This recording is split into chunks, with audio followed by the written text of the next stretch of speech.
নমস্কার। জীবন স্মৃতি থেকে পাঠ পর্ব চলছে।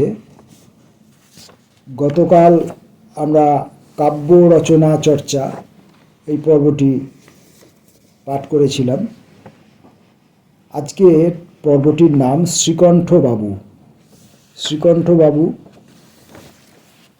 থেকে আজকের জীবন স্মৃতির অংশবিশেষ পড়ছি। এই সময়ে একটি শ্রোতা লাভ করিয়াছিলাম, এমন শ্রোতা আর পাইব না। ভালো লাগিবার শক্তি ইহার এতই অসাধারণ যে মাসিক পত্রের সংক্ষিপ্ত সমালোচক পদলাভের ইনি একেবারেই অযোগ্য। বৃদ্ধ একেবারে সুপক্ক বোম্বাই আমটির মতো, অম্ল রসের আভাস মাত্র বর্জিত। তাহার স্বভাবের কোথাও এতটুকু আঁচ ছিল না। মাথা ভরা টাক, গোঁপদাড়ি কামানো, স্নিগ্ধ মধুর মুখ, মুখবিবরের মধ্যে দন্তের কোনো বালাই ছিল না। বড় বড় দুই চক্ষু অবিরাম হাস্যের সমুজ্জ্বল। তাহার স্বাভাবিক ভারী গলায় যখন কথা কহিতেন, তখন তাহার সমস্ত হাত মুখ চোখ কথা কহিতে থাকিত। ইনি সেকালের ফার্সি পড়া রসিক মানুষ, ইংরেজির কোনো ধার ধারিতেন না। তাহার বাম পার্শ্বের নিত্য সঙ্গিনী ছিল একটি গুড়গুড়ি, কোলে কোলে সর্বদাই ফিরিত একটি সেতার, এবং কণ্ঠে গানের আর বিশ্রাম ছিল না। পরিচয় থাক আর নাই থাক, স্বাভাবিক হৃদ্যতার জোরে মানুষ মাত্রেরই প্রতি তাহার এমন একটি অবাধ অধিকার ছিল যে কেহ সেটি অস্বীকার করিতে পারিত না। বেশ মনে পড়ে, তিনি একদিন আমাদের লইয়া একজন ইংরেজ ছবিওয়ালার দোকানে ছবি তুলিতে গিয়াছিলেন। তাহার সঙ্গে হিন্দিতে বাংলাতে তিনি এমনই আলাপ জমাইয়া তুলিলেন, অত্যন্ত পরিচিত আত্মীয়ের মতো তাহাকে এমন জোর করিয়া বলিলেন, ছবি তোলার জন্য অত বেশি দাম আমি কোনো মতেই দিতে পারিব না, আমি গরিব মানুষ। না না সাহেব, সে কিছুতেই হইতে পারিবে না। যে সাহেব হাসিয়া সস্তায় তাহার ছবি তুলিয়া দিল।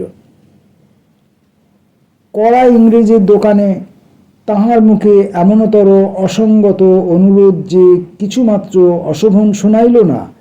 তার কারণ সকল মানুষের সঙ্গেই তাহার সম্বন্ধটি স্বভাবত নিষ্কণ্টক ছিল।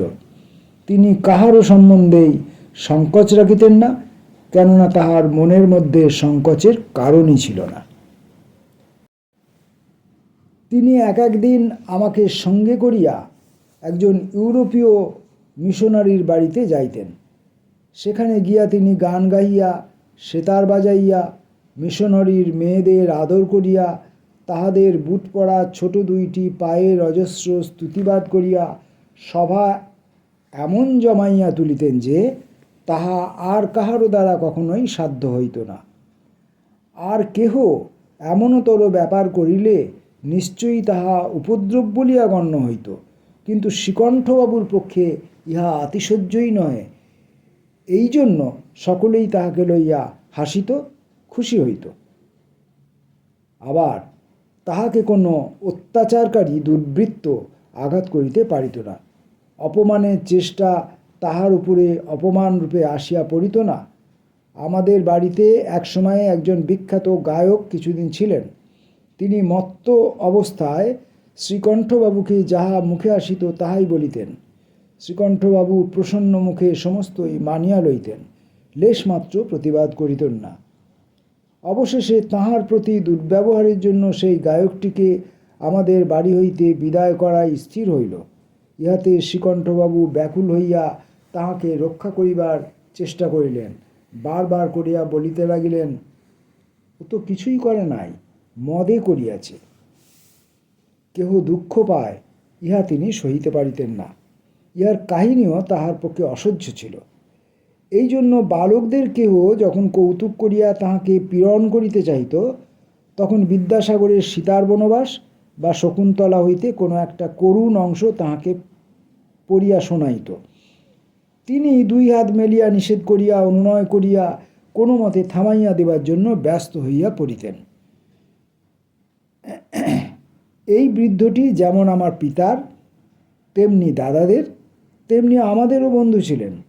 আমাদের সকলেরই সঙ্গে তাহার বয়স মিলিত। কবিতা শোনাইবার এমন অনুকূল শ্রোতা সহজে মেলে না। ঝর্ণার ধারা যেমন এক টুকরা নুড়ি পাইলেও তাহাকে ঘিরিয়া ঘিরিয়া নাচিয়া মাত করিয়া দেয়, তিনিও তেমনি যে কোনো একটা উপলক্ষ পাইলেই আপন উল্লাসে উদ্বেল হইয়া উঠিতেন। দুইটি ঈশ্বরস্তব রচনা করিয়াছিলাম, যাহাতে যথারীতি সংসারের দুঃখ কষ্ট ভবযন্ত্রণার উল্লেখ করিতে ছাড়ি নাই। শ্রীকণ্ঠবাবু মনে করিলেন, এমন সর্বাঙ্গ সম্পূর্ণ পারমার্থিক কবিতা আমার পিতাকে শুনাইলে নিশ্চয় তিনি ভারী খুশি হইবেন। মহা উৎসাহে কবিতা শুনাইতে লইয়া গেলেন। ভাগ্যক্রমে আমি স্বয়ং সেখানে উপস্থিত ছিলাম না, কিন্তু খবর পাইলাম যে সংসারের দুঃসহ দাবদাহ এত সকাল সকালই যে তাহার কনিষ্ঠ পুত্রকে পীড়া দিতে আরম্ভ করিয়াছে, পয়ার ছন্দে তাহার পরিণাম পাইয়া তিনি খুব হাসিয়াছিলেন। বিষয়ের গাম্ভীর্যে তাহাকে কিছুমাত্র অভিভূত করিতে পারে নাই। আমি নিশ্চয় বলিতে পারি, আমাদের সুপারিনটেন্ডেন্ট গোবিন্দবাবু হইলে সেই কবিতা দুটির আদর বুঝিতেন। গান সম্বন্ধে আমি শ্রীকণ্ঠবাবুর প্রিয় শিষ্য ছিলাম। তাহার একটি গান ছিল, ময় ছোঁড়ো ব্রজ কি বাঁশরি। ওই গানটি আমার মুখে সকলকে শোনাইবার জন্য তিনি আমাকে ঘরে ঘরে টানিয়া লইয়া বেড়াইতেন। আমি গান ধরিতাম, তিনি সেতারে ঝঙ্কার দিতেন এবং যেখানটিতে গানের প্রধান ঝোঁক মায় ছোঁড়ো, সেইখানটাতে মাতিয়া উঠিয়া তিনি নিজে যোগ দিতেন এবং অশান্তভাবে সেটা ফিরিয়া ফিরিয়া আবৃত্তি করিতেন এবং মাথা নাড়িয়া মুগ্ধ দৃষ্টিতে সকলের মুখের দিকে চাহিয়া যেন সকলকে ঠেলা দিয়া ভালো লাগায় উৎসাহিত করিয়া তুলিতে চেষ্টা করিতেন।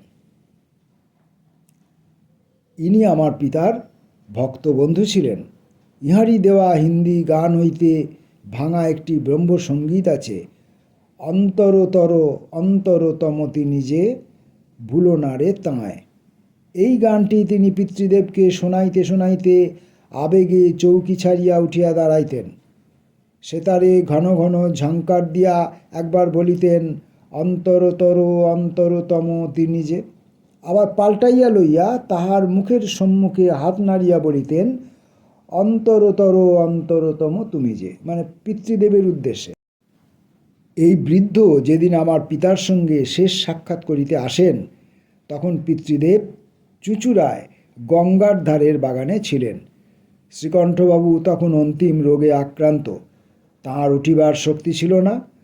চোখের পাতা আগুল দিয়া তুলিয়া চোখ মেলিতে হইত। এই অবস্থায় তিনি তাহার কন্যার শুশ্রূষাধীনে বীরভূমের রায়পুর হইতে চুঁচুড়ায় আসিয়াছিলেন। বহু কষ্টে একবার মাত্র পিতৃদেবের পদধূলি লইয়া চুঁচুড়ার বাসায় ফিরিয়া আসেন ও অল্প দিনের তাহার মৃত্যু হয়।